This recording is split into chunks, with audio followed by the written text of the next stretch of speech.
நண்பர்களே, நம்ம வந்து என்ன பார்க்க போறோம், கரண்ட் அஃபேர்ஸ் தான் பார்க்க போகிறோம். அதாவது வந்து தினத்தந்தி பேப்பரில் 18 கொஸ்டின் போட்டிருக்காங்க.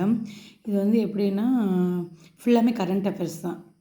அது வந்து நான் படித்தேன், நல்லா இருந்துச்சு. அதனால் வந்து நீங்களும் அதை வந்து பார்க்கணுன்னு சொல்லிட்டு நான் ஒரு வீடியோ எடுத்துகிட்ருக்கேன். பாருங்கள், பின்வருவனவற்றில் சமீபத்தில் காலமான கவிஞர் ஈரோடு தமிழன்பன் பற்றிய சரியான ஒன்றை தேர்வு செய்யணும்னு கேட்டாங்க. ஈரோடு தமிழன்பனின் இயற்பெயர் ஜெகதீசன், புனைப்பெயர் விடிவெள்ளி ஆகும்.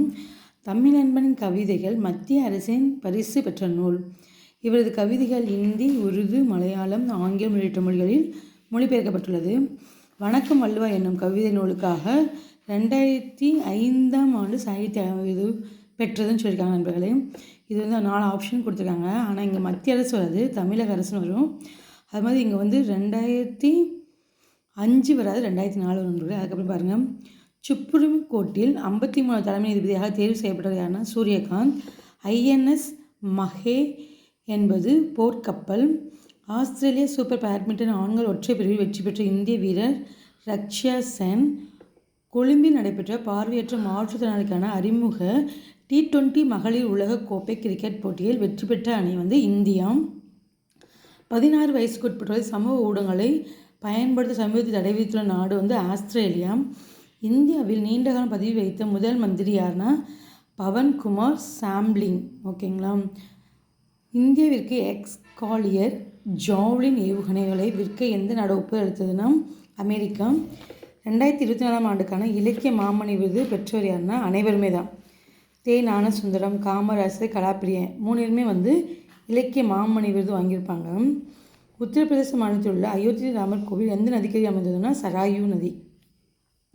இங்கே பாருங்கள், அபார் மாகாணத்தில் உள்ள எயிலி குப்பி என்ற எரிமலை எத்தனை ஆயிரம் ஆண்டுகளுக்கு பிறகு வெடித்ததுன்றாங்க. 10. இது கன்ஃபார்ம் பண்ணிவிட்டு கமெண்ட் பண்ணுங்க நண்பர்களே. 20வது உச்சி மாநாடு எங்கே நடைபெற்றதுன்னு கேட்டிருக்காங்க. G20 மாநாடு, தென் ஆப்பிரிக்கா. வங்காளதேசம் நடைபெற்ற உலகக்கோப்பை மகளிர் கபடி போட்டியில் இந்தியா எத்தனையாவது முறையாக சாம்பியன் பட்டத்தை கைப்பற்றினா 2வது முறை.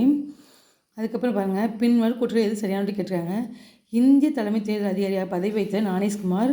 அவர் எத்தனாவது தலைமை தேர்தல் அதிகாரினா 26. தமிழக தலைமை தேர்தல் அதிகாரியாக பதவி வைத்தவர் வந்து அர்ச்சனா பட்நாயக்.